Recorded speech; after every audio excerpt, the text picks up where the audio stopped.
Assalamualaikum warahmatullahi wabarakatuh.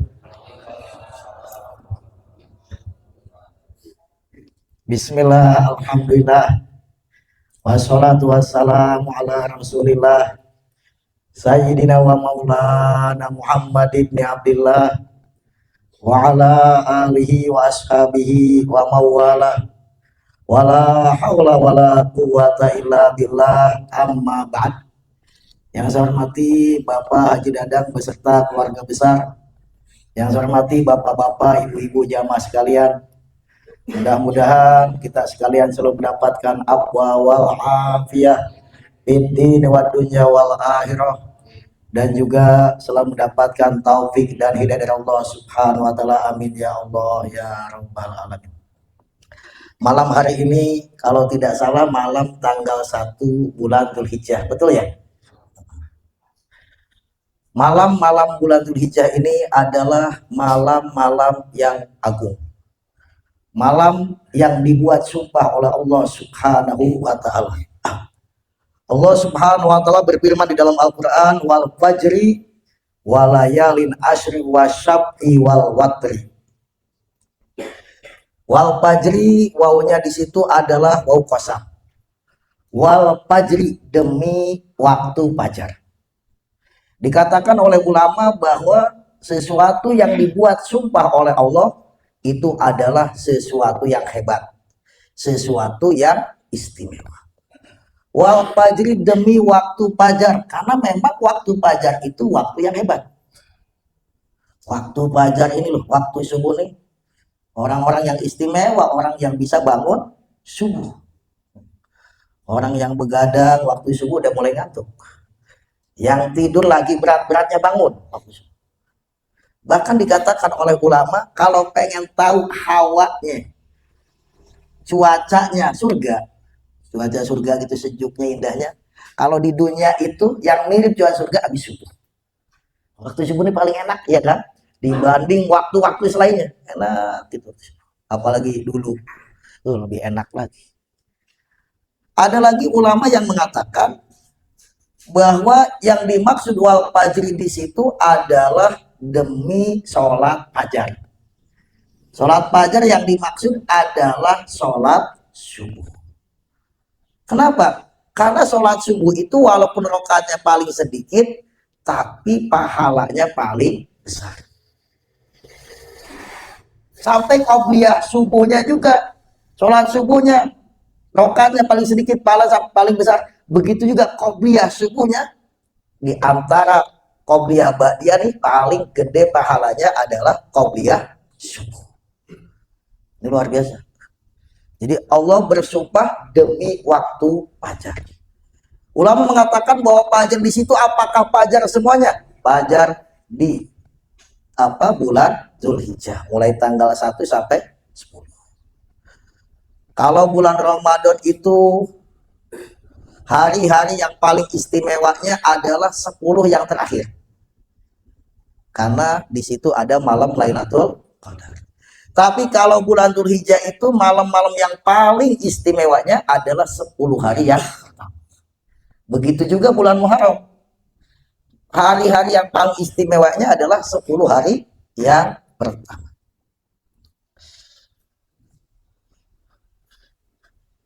Bahkan dikatakan di dalam hadis, innal qiyama min layalil ashr ta'dilu qiyama lailatul qadar.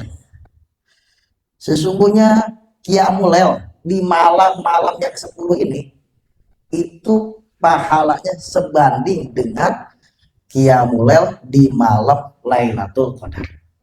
Karena itu malam-malam ini kita diusahakan untuk meningkatkan ibadah.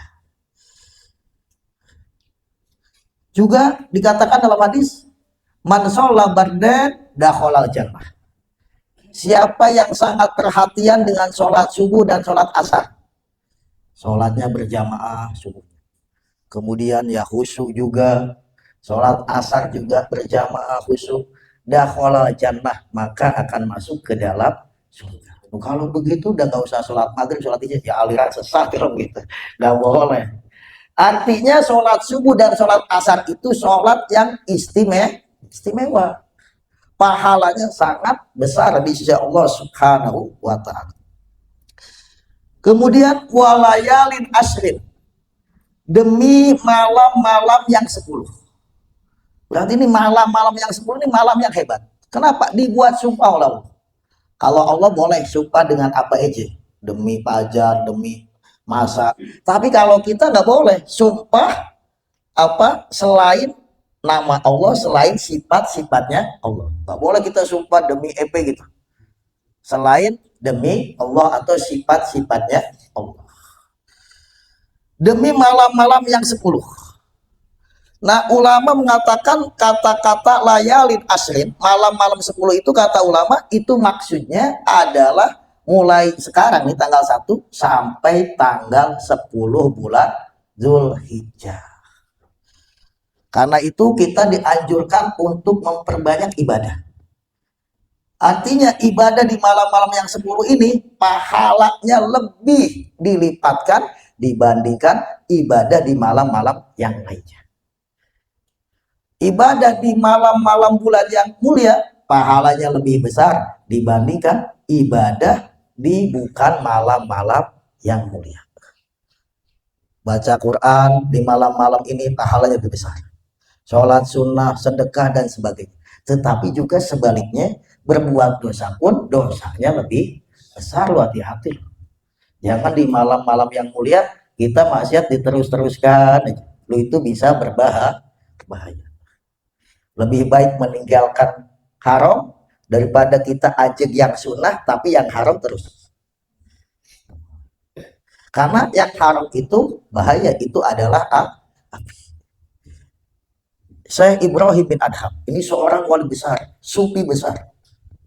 Muridnya nanya sama Syekh Ibrahim bin Adham, wahai Syekh, gimana kiat-kiatnya agar aku bisa menghindarkan diri dari maksiat? Karena dalam salah satu hadis Nabi bersabda kepada Abu Hurairah, sesungguhnya orang yang paling takwa itu adalah orang yang paling jauh daripada yang haram. Bukan sholatnya rajin, baca Qurannya rajin, tapi ngerantenin misalkan riba, yang haram terus aja. Bukan begitu. Yang paling jauh daripada yang haram. Karena itu muridnya Syekh Ibrahim bin Adham nanya, wahai Syekh, gimana kiat-kiatnya supaya saya jauh daripada berbuat dosa? Maka kata Syekh Ibrahim bin Adham, ada 5 kiat-kiatnya supaya kita jauh daripada perbuatan dosa. Yang pertama, kata Syekh Ibrahim bin Adham, kalau kamu mau durhaka sama Allah silahkan, tapi asal jangan makan rezeki dari Allah.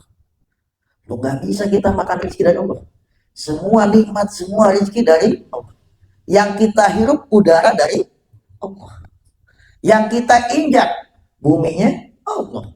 Yang memayungi kita langitnya Allah. Yang menerangi di malam hari bulannya, semua yang kita lihat makhluknya Allah. Bisa kita memangnya. Kalau situ bisa tidak memakan rezeki dari Allah, tidak menggunakan fasilitas dari Allah, silakan mau berbuat dosa sama Allah. Ya kalau itu nggak bisa, wah ya kalau nggak bisa jangan durhaka kepada Allah. Kemudian kata Syekh Ibrahim bin Adham, yang kedua, kamu jangan tinggal di kolong langitnya Allah Subhanahu wa taala. Silakan kamu kalau mau berbuat dosa, tapi jangan tinggal di langit buminya Allah. Jangan tinggal di buminya Allah. Ini buminya Allah. Semua isinya, tumbuhannya, efeknya semua dari lapisan paling atas sampai lapisan paling bawah punya Allah. Langit punya Allah. Kata Syekh Ibrahim bin Adham, kalau kamu pengen durhaka silakan, tapi jangan tinggal di bumi Allah. Nggak bisa, kita mau pindah kemana? Ya kalau nggak bisa jangan berbuat dosa. Lu kita misalkan punya anak, nentang terus sama orang tua nih, ya kan, berani sama orang tua. Akhirnya kan sama orang tua, keluar kamu dari rumah ini. Iya kan begitu, diusir sama orang. Begitu juga Allah pernah berfirman dalam hadis qudsi, malam yasbir ala balai wa malam yaskur ala na'mai walam yardo ala qadai fal yakhruj min samai wa ardi fal yaklub robban siwa. Kalau kamu tidak sabar atas ujian yang aku berikan, diuji oleh Allah, nggak sabar, luhlah terus, ngeluh terus. Ya kalau sih kadang-kadang masih wajar, tapi kalau keseringan, itu tandanya nggak bersyukur kepada Allah. Siapa yang tidak sabar, kata Allah, atas ujian yang aku berikan, tidak syukur atas nikmat yang aku berikan, dan tidak menerima atas ketetapan yang Allah tetapkan, al yahrij min sama'i wa ardi, maka keluar dari langit dan bumi, diusir sama Allah. Wal yaklub robban siwa'i, silahkan cari Tuhan selain aku. Mau cari siapa? Kemudian kata Ibrahim bin Adham yang ketiga, kalau kamu mau maksiat silahkan, tapi ingat yang ketiga, cari tempat yang tidak dilihat oleh Allah Subhanahu wa ta'ala. Mau pergi kemana kita? Hatta ke lapisan bumi paling bawah, Allah maha melihat. Innallaha basirun khabir. Allah maha melihat, Allah maha meliputi. Semua terliput, semuanya oleh Allah Subhanahu wa ta'ala. Semua terlihat. Makhluk Allah yang paling kecil sekalipun, yang hidup di paling dalam sekalipun, terlihat semuanya. Kalau kamu maksiat, mau berbuat dosa, silahkan, kata Ibrahim bin Adham. Tapi cari tempat yang nggak dilihat oleh Allah. Lu kita ini berani loh. Padahal Allah melihat kita, tapi tetap kita berbuat dosa kepada Allah Subhanahu wa ta'ala. Karena itu kalau kita renungkan, insya Allah sadar. Kemudian yang keempat apa, wahai Syekh? Yang keempat, kalau kamu mau maksiat, silahkan, asal kamu bisa nawar kepada malaikat maut, malaikat pencabut nyawa. Ketika malaikat maut datang, wahai malaikat maut, bisa nggak ditangguhkan sebulan aja? Kita mau taubat dulu. Kalau situ bisa mau nawar, silahkan deh. Lu kita tahu kadang-kadang malamnya sehat, paginya innalillahi. Kadang-kadang yang sakit panjang umur, ya kan? Kita nggak tahu. Walikulli ummatin ajal. Fa'idha ja'a ajaluhum la yastakhiruna sa'ata wa la yastaqdimun. Setiap umat itu mempunyai ajal, batas waktu yang telah ditentukan oleh Allah.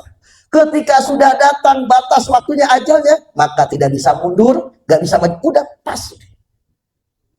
Loh, siapa yang bisa nawar malaikat maut?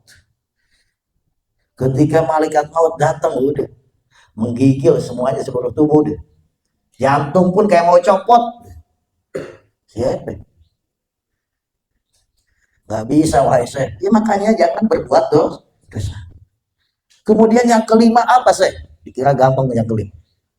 Yang kelima, kata Syekh Ibrahim bin Adham, ketika nanti orang-orang kafir ini diborgol oleh malaikat Jabaniyah, malaikat penyiksa, bisa nggak melawan malaikat Jabaniyah? Kalau situ nanti bisa melawan malaikat Jabaniyah, situ sakti mandraguna, bisa loh. Silahkan. Tapi ternyata lo manusia, siapa manusia lawan malaikat yang nggak ada PPI? Nggak ada yang bisa. Karena itu di malam-malam istimewa ini, jauhkan daripada perbuatan dosa. Karena saat ini saatnya kita untuk meningkatkan ibadah kepada Allah Subhanahu wa ta'ala. Bahkan Nabi besar Muhammad SAW bersabda, "Ma min ayyamin a'zam indallah wala ahabbu ilaihi minal a'mali fihinna min hadil ayamil asyar fa'aksiru bihi tahlil wa tahmid wa takbir." Doa Kanjeng Nabi, tidak ada hari-hari yang lebih agung di sisi Allah dan lebih dicintai, tidak ada yang lebih dicintai oleh Allah dibandingkan malam-malam 10 hari yang pertama di bulan Dzulhijjah. Karena itu kita hargai loh itu malam-malam ini. Jangan kita sia-siakan. Alhamdulillah kita masih dikasih umur panjang, dikasih kesempatan untuk bertobat, dikasih kesempatan oleh Allah untuk meningkatkan amal soleh, dikasih kesempatan oleh Allah untuk memperbanyak amal soleh untuk menjadi bekal kita ketika kita pulang menghadap Allah. Nih, tidak ada hari-hari yang lebih agung di sisi Allah, tidak ada hari yang lebih dicintai oleh Allah dibandingkan hari-hari malam-malam 10 hari yang pertama di bulan Dzulhijjah. Karena itu Nabi memerintahkan fa'aksiru fihi tahlil wa tahmid wa takbir. Karena itu perbanyaklah tahlil, baca la ilaha illallah, baca tahmid alhamdulillah, wiridanya alhamdulillah. Jangan wiridanya berkeluh pagi-pagi udah ngeluh ya Allah. Jangan. Wiridan yang kita wiridan yang banyak alhamdulillah. Alhamdulillah, alhamdulillah, alhamdulillah. Yang banyak tahlil, tahmid, takbir. Kenapa? Karena zikir di hari-hari itu, di malam-malam itu pahalanya sangat besar. Karena itu sangat pantas sekali untuk kita meningkatkan ibadah kepada Allah Subhanahu wa Ta'ala. Kemudian juga disunahkan mulai tanggal 1 ini puasa. Mulai tanggal 1 puasa. Itu hadisnya sahih, ada dalam kitab Riyadhus Shalihin. Nabi bersabda, summinal huruf atruk, summinal huruf atruk, summinal huruf atruk. Dan Kanjeng Nabi berpuasalah diperintahkan di bulan-bulan yang mulia. Kalau kamu mau puasa, atau kalau kamu lagi sibuk, patruk tinggalkan gak? Puasa di bulan-bulan yang mulia, kalaupun enggak apa-apa. Karena memang hukumnya sunnah. Nah, silakan, itu puasa ini hebat. Kalau misalkan kita sibuk, kita nggak bisa karena kita banyak hal, maka jangan tinggalkan puasa di tanggal 9 bulan Dzulhijjah. Itu adalah puasa Arafah. Puasa yang paling gede banget. Sampai ada ulama mengatakan, itu perempuan, istri itu, kalau mau puasa sunnah, kalau kemudian nggak mendapatkan izin dari suami, puasanya sah tapi haram. Tapi katanya kalau puasa Arafah nggak apa-apa. Ini maksudnya bukan istri suruh nentang suami, saking hebatnya puasa Arafah itu. Puasa Arafah luar biasa. Ada pendapat begitu. Sampai Nabi besar Muhammad SAW bersabda dalam hadis Muslim, Siyamu yaumi Arafah ahtasibu Allah ayyaghfira sanah allati qablah wa sanah allati ba'dah. Puasa di hari Arafah itu aku berharap kepada Allah akan mengampuni dosa setahun sebelumnya dan setahun yang sesudahnya. Bayangin 2 tahun. Kira-kira 1 tahun nih dosa kita banyak apa sedikit? Kan pengen kita dosa kita dihapus oleh Allah Subhanahu wa Ta'ala. Dikasih kesempatan Allah. Puasa di hari Arafah itu akan menghapus dosa setahun yang sebelumnya dan setahun yang akan datang. Lu kalau begitu enak aja, udah diampuni dosanya, tinggal berbuat dosa aja. Bukan begitu maksudnya. Maksudnya kalau puasa kita diterima oleh Allah Subhanahu wa Ta'ala, kita akan dijaga oleh Allah daripada perbuatan dosa. Dijaga. Kalau misalkan keterlanjur berbuat dosa, Allah akan berikan kesadaran untuk segera bertobat. Karena itu jangan tinggalkan puasa di hari Arafah tanggal 9 bulan Dzulhijjah. Bahkan Nabi besar Muhammad SAW bersabda, "Ma min yaumin aksar min ayyutiqallahu fi min ayyutiqallahu fihi abdan minan nar min yaumi Arafah. Wa innahu la yadnu tsumma yubahi bihimul malaikah wa yaqulu ma ardaha ula." Nabi bersabda, tidak ada hari yang lebih banyak Allah memerdekakan hambanya dari api neraka. Jadi Allah punya sistem, ada orang-orang yang mestinya masuk neraka dimerdekakan jadi masuk surga. Kayak di Indonesia ini mungkin kalau Agustus orang yang mestinya penjara sekian tahun dikurangi. Ada yang mungkin langsung dibebas. Jadi Allah banyak memerdekakan, tidak ada hari yang Allah lebih banyak memerdekakan hambanya yang tadinya di neraka, mestinya divonis neraka, tapi kemudian dibebaskan bakal menjadi penduduk surga dibanding di hari Arafah. Kemudian Allah mendekat, maksudnya rahmatnya dan ampunannya kepada hambanya, dan Allah membanggakan hamba-hamba itu yang beribadah, yang berpuasa, yang mendekatkan diri kepada Allah. Allah banggakan kepada para malaikat. Kenapa kalau Allah banggakan pada malaikat? Karena dulu para malaikat protes ya kan. Ketika Allah umumkan Allah mau menciptakan manusia, kata malaikat qalu ataj'alu fiha may yufsidu fiha wa yasfikud dima. Ya Allah, apakah Engkau akan menciptakan makhluk yang merusak, yang nantinya akan menumpahkan darah? Kata wahai malaikat, lu saksikan hambaku di hari Arafah pada puasa, pada zikir, pada ibadah, pada meningkatkan amal-amal soleh. Dibanggakan oleh Allah di hadapan para malaikat. Kemudian Allah berfirman, ma arada haula, apa yang diinginkan mereka itu? Maka kemudian diijabahi oleh Allah Subhanahu wa taala keinginannya. Karena itu di antara para salaf nih di hari Arafah ada yang bikin takrif Arafah. Kenapa? Karena berharap sebagaimana Allah mengampuni semua orang-orang yang wukuf di Arafah. Mereka pengen mengharap ketularan. Mereka pada duduk, ada yang berjamaah, ada yang sendiri, berzikir kepada Allah, berharap apa? Mendapatkan ampunan, limpahan rahmat, limpahan karunia sebagaimana yang Allah berikan kepada orang yang wukuf di Arafah. Kita juga kebahagiaan. Ini hari yang sangat luar biasa itu ada. Dan kemudian di hari Arafah ini mulai subuh tuh, mulai subuh hari Arafah disunahkan kita takbir. Jadi sholat namanya takbir muqayyad, takbir yang terikat dengan sholat. Di sholat subuh selesai jangan istighfar dulu, Allahu Akbar, Allahu Akbar, Allahu Akbar, takbir. Hidupkan itu sunahnya kanjeng Nabi. Karena man ahya sunnati faqad ahabbani wa man ahabbani kana ma'i fil jannah. Nanti sholat duhur, takbir lagi di sholat. Di sholat asar, takbir lagi. Sholat maghrib, nah itu mulai namanya takbir mutlak. Maksudnya mutlak di segala keadaan yang layak disunahkan takbir. Di rumah, di jalan, lagi naik mobil, lagi naik motor, lagi di dapur, lagi apa aja yang penting keadaannya layak disunahkan takbir. Allahu Akbar, Allahu Akbar.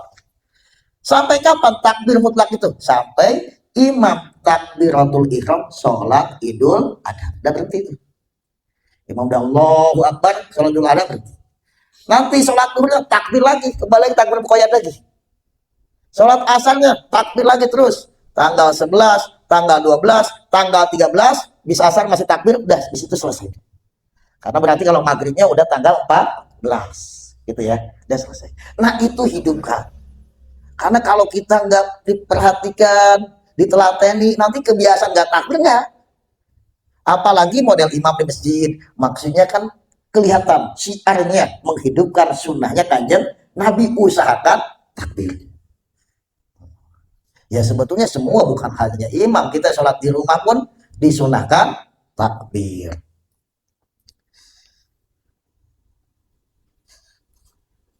Kemudian sholat idul adha, di malam harinya disunahkan mandi mau sholat idul adha. Waktunya mandi itu mulai jam 12 malam, udah waktunya. Tapi lebih bagusnya ketika sudah dekat mau sholat idul adha. Tapi jam 12 sudah masuk waktu tuh ya, kita niatkan mandi mau menghadiri sholat idul adha. Nawaitul ghusla lidzuhuri alihuduri sholati idul adha, untuk menghadiri sholat, atau kalau bahasa Indonesia niat aku mandi untuk menghadiri sholat idul adha. Gitu aja udah mandi. Yang mandinya sama kayak mandi wajib. Mandi sunnah nih, mandi perintah sama kayak mandi wajib. Maksudnya seluruh tubuh mulai dari ujung rambut harus kena air semuanya. Nah kemudian mulai subuh kita jangan makan minum deh. Jangan makan minum, tapi nggak boleh diniati puasa. Karena kalau diniati puasa haram. Kita niatnya mengikuti sunnah kanjeng Nabi, nggak boleh makan minum sampai nanti makan minum ya setelah pulang sholat idul adha. Kebalikan daripada sholat idul fitri. Jadi mulai subuh. Cuman kadang kita yang beratnya ngerokoknya itu. Ya, katanya itu bukan makan minum, ya terserah deh. Ya kan, rokok bukan makan minum kan ya. Apa itu disunahkan? Sunnah pakai baju yang bagus, ya kan, pakai minyak wangi. Apa kemudian sunnah kita menghadiri sholat idul adha. Terus amalannya apa lagi? Ya haji tentu, tapi haji udah nggak kita bahas. Kemudian amalan lagi adalah menyembelih binatang kurban.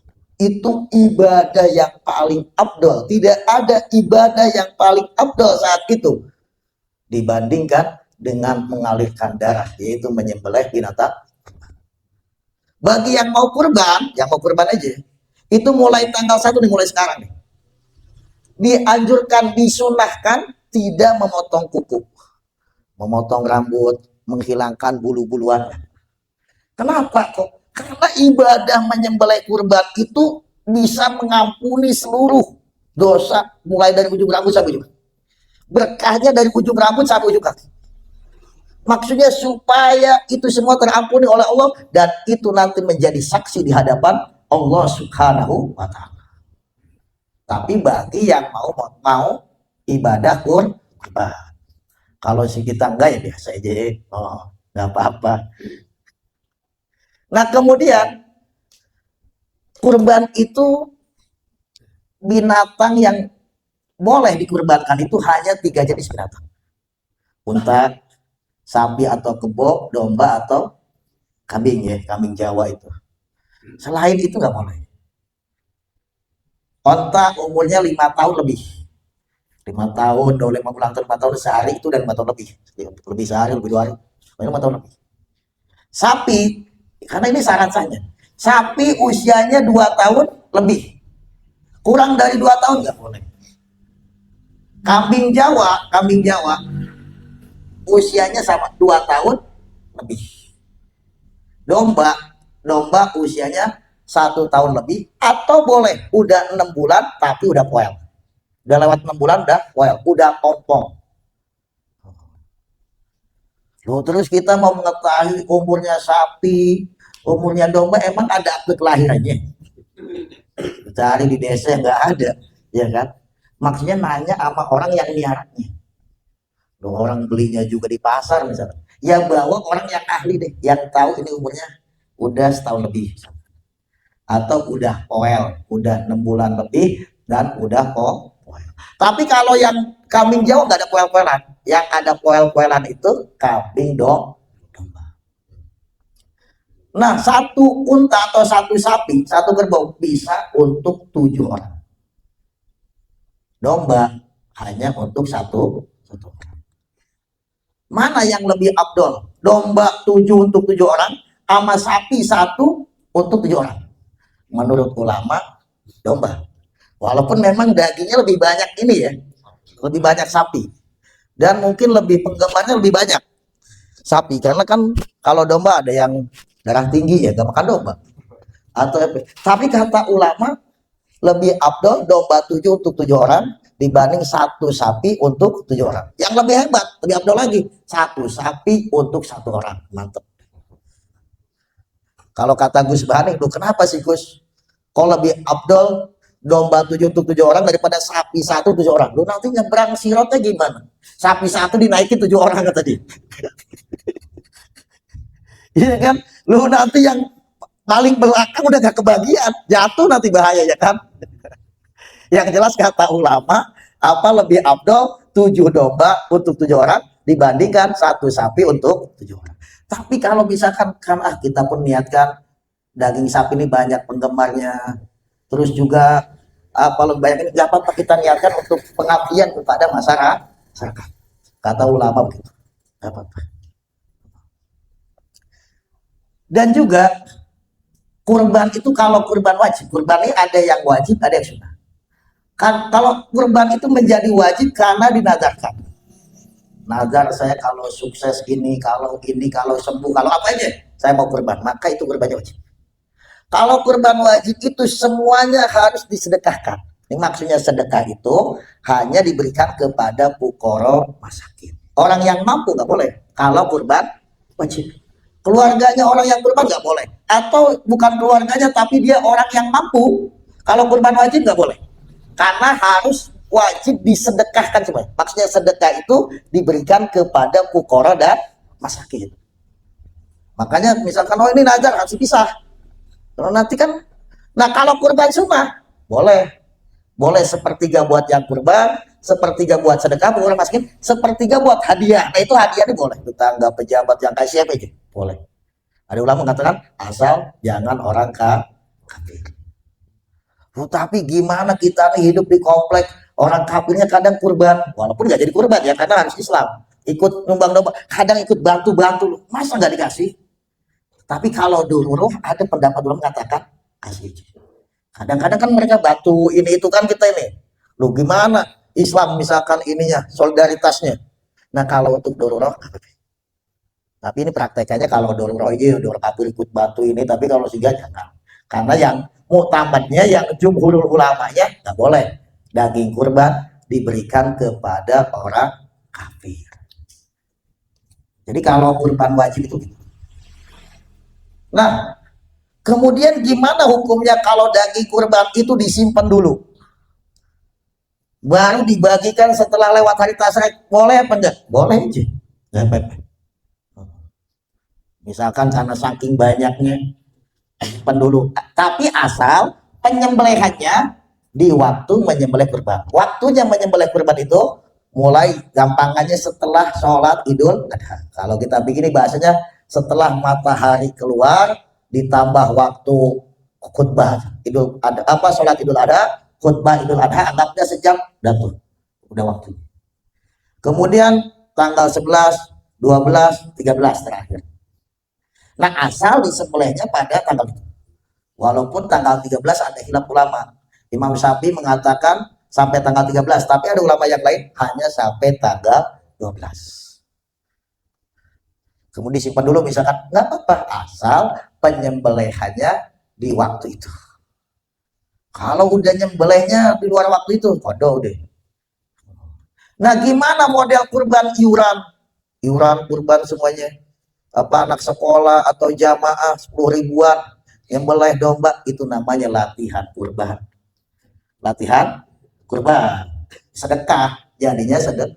Kecuali bisa begini, misal iuran semuanya dapat 4 juta, belikan domba, habis itu dombanya diberikan sama ketua Pak Haji deh, diniatkan sama Pak Haji, diniatkan nanti sama Pak Haji diniatkan pahalanya diberikan untuknya. Nah itu bisa jadi kurban gitu, karena diberikan dulu, ada akad diberikan, ya udah kalau diberikan ya udah berarti kepemilikannya milik Pak Haji, ya kan begitu, sama Pak Haji disembelih, nanti habis sembelih sama Pak Haji diniatkan ya Allah sampaikan pahalanya untuk semua jamaah, bisa pahalanya, bukan jadi domba satu untuk rame-rame gitu ya, nanti sangka saya menang domba satu, bukan, tapi ini pahalanya diingat. Kayak model ini, boleh nggak kurban buat orang yang mati? Nah kata ulama ini kalau nggak ada wasiat nggak boleh, kalau nggak ada wasiat. Tapi kalau ada wasiat boleh. Makanya mendingan kalau nggak ada wasiat begini aja, niatkan aja sama dia tuh anaknya, niatkan kurban buat anaknya, nanti pahalanya diberikan terhadap orang yang meninggal. Kan enak sebetulnya begitu. Karena Nabi pun begitu waktunya mulai kurban, pahalanya Nabi buat beliau, buat keluarganya, bahkan untuk seluruh umatnya beliau. Ya apa? Tasrik itu apa? Menyebutkan apa? Mempersamakan, mengirim-irim apa? Pahala. Itu pernah nih, ada ulama dari Mesir, rektor dulu, mantan rektor Al-Azhar, saya lupa namanya, nanya sama ulama dari Yaman, lu kita kenapa kalau tawasul sampai repot disebut namanya satu-satu, padahal kan bisa dikemudah minal muslimin wal muslim, udah kebagian semuanya, ya kan? Kok kenapa sampai disebut satu-satu? Lu kata ulama dari Yaman, wali kata beliau, kalau misalkan dikum begitu, itu pahala misalkan anggap relatif nih segini pahalanya, nanti bagi-bagi semuanya, yang segini ini dibagi-bagi untuk semuanya. Tapi kalau disebut satu, maka yang disebut itu pahala segini nih buat anggap di suatu apa gunung gitu untuk satu orang, satu gunung satu orang. Karena itu banyak di antara para ulama tetap, apalagi model ulama-ulama sufi, mesti disebut satu-satu gitu. Karena itu pahalanya jadi untuk satu orang, dan itu ceritanya masyhur di kitab-kitab, pahalanya sampai. Nanti barangkali ada yang mau tanya masalah kurban, silakan, karena kalau dilanjutkan kelamaan. Billahi taufiq wal hidayah, wallahul jazil al hadir wa misadil. Assalamualaikum warahmatullahi wabarakatuh. Terima kasih. Assalamualaikum warahmatullahi wabarakatuh. Menjual daging kurban maksudnya setelah diberikan kepada kita gitu ya, kita dapat daging kurban. Nah, kalau kita ini termasuk pokok masakin, orang miskin, itu pemberian orang kepada kita itu tamlik. Jadi menjadi kepemilikan kita. Kalau menjadi milik kita, ya udah terserah kita mau dimasak, mau dikasih sama orang, mau dijual nggak apa-apa. Boleh. Kalau kita termasuk orang masakin. Tapi kalau kita termasuk orang yang mampu, kita termasuk orang yang mampu, kita nggak boleh dijual haram hukum. Boleh juga diberikan sama yang lain atau dimasak. Nggak boleh. Kalau memang kita termasuk orang yang mampu, tinggal ukur diri kita aja. Kira-kira kita nih mampu apa miskin, udah terserah. Karena kan udah ada daftarannya di desa ya. Nah, kemudian di malam Idul Fitri atau Idul Adha, tahajud, sholat itu, ya itu hebat karena memang kita dianjurkan untuk menghidupkan malam hari raya. Dianjurkan menghidupkan malam hari raya. Bahkan wasiatnya Mbah Abdul Karim Muasis Lirboyo nih, bahasa beliau nih senakal-nakalnya santri, udah saya terjemahkan, saya ngomong beliau bahasa Jawa. Senakal-nakalnya santri jangan sampai nggak qiyamul di malam itu. Malam Idul Fitri atau kenapa pahalanya sangat besar, bahkan malam itu doa tidak akan ditolak oleh Allah Subhanahu wa taala. Makanya jangan sia-siakan mumpung kita dikasih umur, gunakan untuk mendapatkan pahala yang besar di sisi Allah Subhanahu wa taala. Wallahu a'lam bishawab.